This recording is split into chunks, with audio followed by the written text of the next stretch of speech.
जयकारा बोलिए श्री गुरु महाराज की जय। श्री परमहंस सत्यार्थी जी महाराज की जय। बोलिए श्री महाराज की जय। सद्गुरुदेव के प्यारे बच्चों, वास्तव में एक बच्चे ने प्रश्न किया है कि क्या मनुष्य अपने जीवन में अपने अंदर के इरादों को, इच्छाओं को, आशाओं को पूरा कर सकता है। प्रश्न बहुत अच्छा है कि मनुष्य अपने जीवन में अनेक प्रकार की आशाएं रखता है, उसके इरादे अनेक प्रकार के होते हैं। धन के प्रति, परिवार के प्रति, अपने शरीर के प्रति कई उसके इरादे बदलते हैं, कई इरादे होते हैं। संसारिक मनुष्य है, क्या कर सकता है? मनुष्य इसलिए अपने इरादों को बदलता नहीं है, अपने इरादों को पूरा करने के लिए कई प्रकार के तरीके आजमाता है।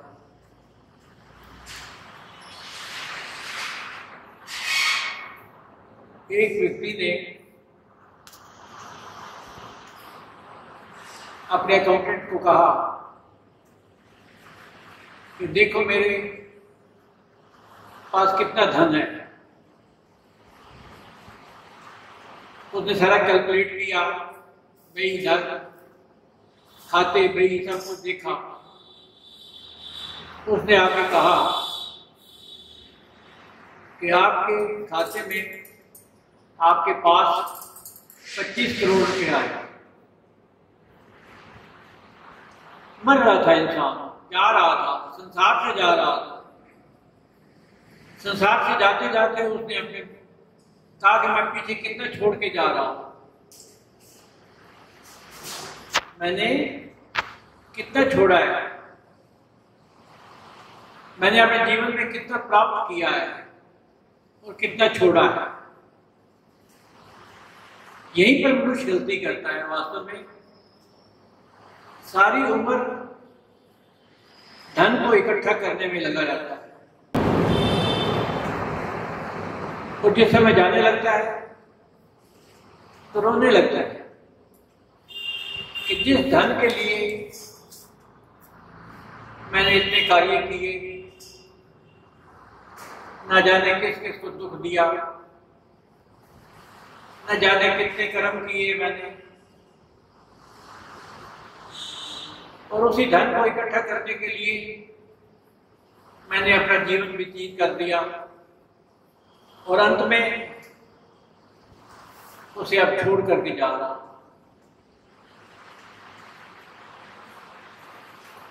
ये धन किस काम का?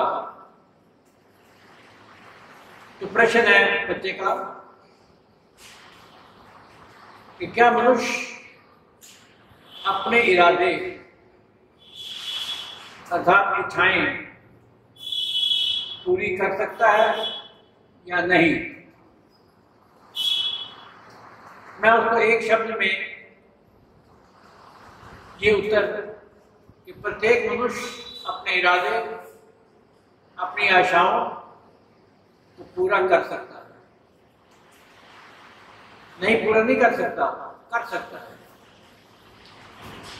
प्रत्येक मनुष्य की इच्छाएं दो प्रकार की होती है, एक संसारिक, एक परमार्थ। एक तो संसारिक इच्छाएं होती हैं कि प्रत्येक मानव संसार के कार्यों को संपन्न करने के लिए कई प्रकार के कर्म करता है और उसमें उसकी लालसा होती है, मैं और इकट्ठा कर लूं, होर्डिंग, इकट्ठा, चाहे उसके पहनने के वस्त्र हो, चाहे धन हो, चाहे भवन हो, कई प्रकार से संसार की चीजें इकट्ठी कर लेता है। अगर एक गाड़ी छोटे दर्जे की है तो बड़े दर्जे की होनी चाहिए, और कीमती होनी चाहिए, और कीमती होनी चाहिए। ये उसके इरादे होते हैं, उसकी इच्छाएं होती हैं। और सारी उम्र जोड़ तोड़ में लगा रहता है, सारी उम्र उसको इकट्ठा करने में लगा रहता है। परंतु कुछ मनुष्य इससे विभिन्न होते हैं। उन मनुष्यों का इरादा अपने परमार्थ को सुधारने के लिए जीवन गुजारते हैं। सारी उम्र तक मंदिरों में जाएंगे, भजन कीर्तन सुनेंगे, सेवा करेंगे, उससे और आगे बढ़ करके मनुष्य सत्संग में जाएंगे, सेवा करेंगे, उससे और आगे बढ़ करके मनुष्य महापुरुष से ब्रह्म ज्ञान लेंगे। वो जानते हैं कि संसार की इच्छाएं तो कभी पूरी होती नहीं है। आज मेरे पास इतना धन आ गया, आज मेरे पास इतना धन आ गया, आज मेरे पास इतना धन आ गया, फिर उसको रखे कहां? तिजोरियां बनाते हैं और रात को नींद नहीं आती, अंदर अंदर डरे रहते हैं। एक सच्ची घटना बताता हूं मैं। फिरोजबाग में एक दुकान बेची, 2-4 करोड़ मिल गया होगा। बड़े बैग में भर करके उसने पैसे रखे और सारी रात उसे नींद ना आए कि इसको मैं इस्तेमाल करूं तो कहां करूं, कहां रखूं, किसी को मालूम हो गया तो लूट के ले जाएगा। और इसी देखने में उसको, उसकी चौकीदारी में उस बेचारे की मृत्यु हो गई, छोड़ गया। ऐसे ही भवन बनाते हैं लोग। मेरा एक भवन बन गया, मेरा 2 भवन बन गए, मेरे 3 भवन बन गए। अगर तो उसके बच्चे लायक निकले तो उसके इरादों को पूरा कर देंगे, और अगर ना निकले तो सब खत्म हो गया। पूत सपूत तो संचय क्यों, पूत सपूत तो धन संचय क्यों, और पूत कपूत तो धन संचय क्यों। पूत अगर कपूत है तो सारा बेच देगा, खत्म कर देगा, नाश कर देगा। और अगर सपूत है तो उसको देने की जरूरत नहीं, वो अपने आप कमा लेगा। इतने झंझट में क्यों पड़े हुए हो? मनुष्य ये तो नहीं देखता रात भर दिन भागता रहेगा। और अगर किसी का विचार दूसरी तरफ लग गया, अगर किसी का विचार धर्म की तरफ लग गया तो वो भी इरादे बुलंद हो जाते हैं, वो भी इरादे पक्के हो जाते हैं। छोटी सी बात एक आती है,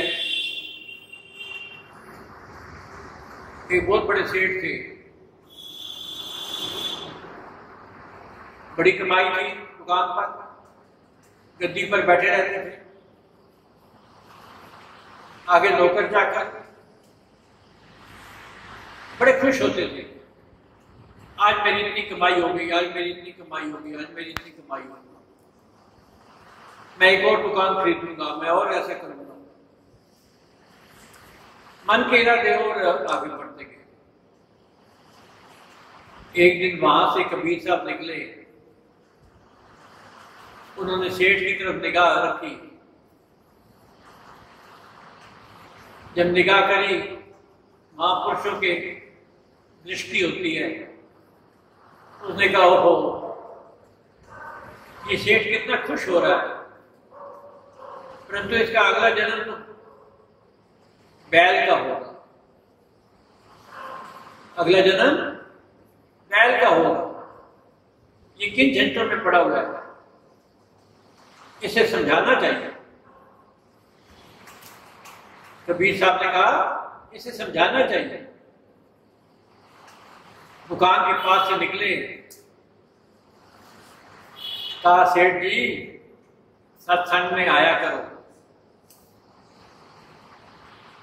जिनके इरादे सत्संग की तरफ होते हैं, जिनके इरादे धार्मिक होते हैं, जिनके इरादे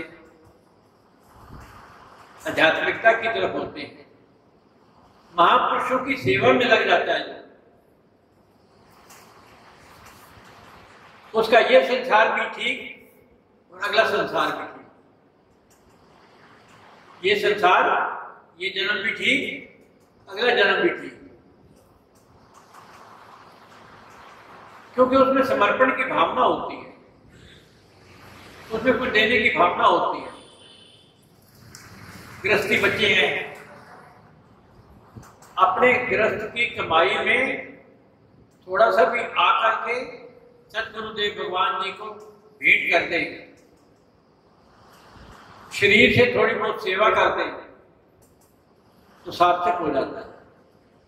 मैंने पहले भी आपको कहा था कि मरने के बाद धन नहीं जाता, मरने के बाद मनुष्य का धर्म जाता है। उसने कैसे कर्म किए? मनुष्य के इरादे उसके कर्मों पर निर्भर करते हैं। अच्छे कर्म है, सात्विक कर्म है, तो वो एक दिन महापुरुषों की सेवा करते हुए अपने जीवन को सार्थक कर लेगा, मोक्ष को प्राप्त हो जाएगा, मुक्त हो जाएगा, इन कष्टों से मुक्त हो जाएगा। और अगर उसके इरादे संसार की तरफ है तो संसार में रहेगा, बार बार संसार में आएगा, बार बार उसका जन्म इसी प्रकार से होगा। और अपने आप को ये क्या मालूम कि बड़ी मुश्किल से ये मनुष्य का जन्म मिला, अगर इसमें हमने महापुरुषों की संगत नहीं करी, सत्संग में नहीं गए, तो अगला जन्म कौन सा होगा ये मालूम नहीं है। कौन सा जन्म होगा मालूम नहीं है। तो कबीर साहब दुकान के आगे से निकले, कहने लगे भाई सत्संग में आया करो। उन्होंने कहा ग्राहकों का टाइम है, ये कहां से फकीर आ जाता है, जाओ जाओ। दूसरे दिन फिर वहां से निकले कबीर साहब, लाला जी सत्संग में आया करो। तो भाई बड़ी मुसीबत पड़ गई, मैं ग्राहकों को देखूं या इसी तरफ देखूं, जाओ जाओ यहां से। तीसरे दिन फिर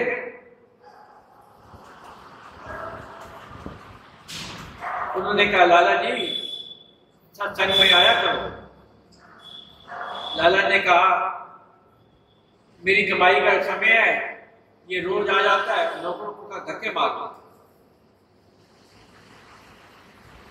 कबीर साहब उसकी तरफ देख करके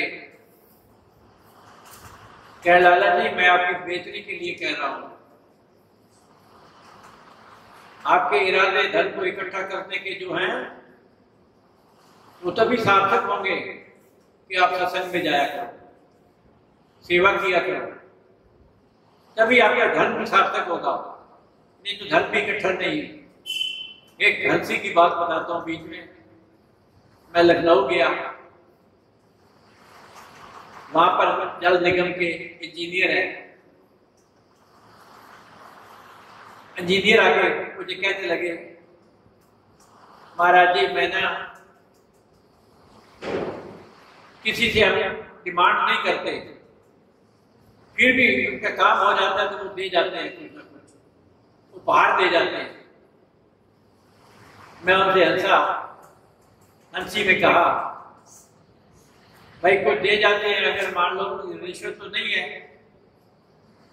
उसमें कुछ गवर्नमेंट को दे दो, अर्थात उसमें से कुछ सेवा कर दो, तो वो वाइट हो जाएगा।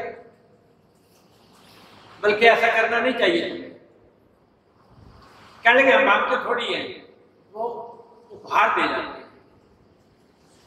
ये फिर भी ये जो धन होता है ये कष्टदायक होता है। इसलिए सतगुरुदेव के प्यारे बच्चों, जो संसार में इरादे रखते हैं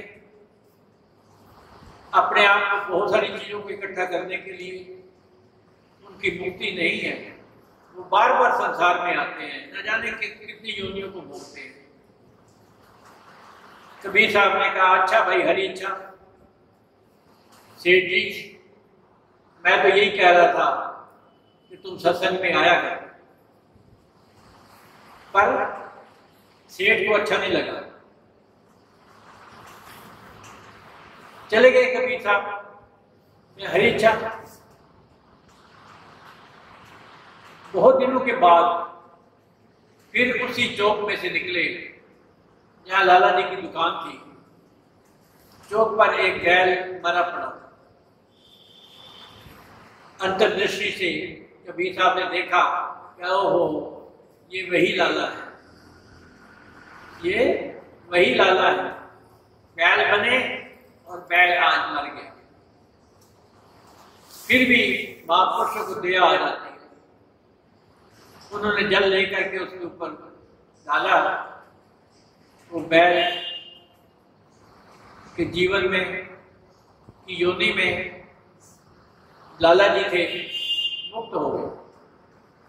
महापुरुषों के दर्शन मात्र से मनुष्य मुक्त हो जाता है और उनके बताए हुए अक्षर ब्रह्म को लेकर के मनुष्य जीवन मुक्त हो जाता है, मुक्ति को प्राप्त करता है। इसलिए सतगुरुदेव के प्यारे बच्चों,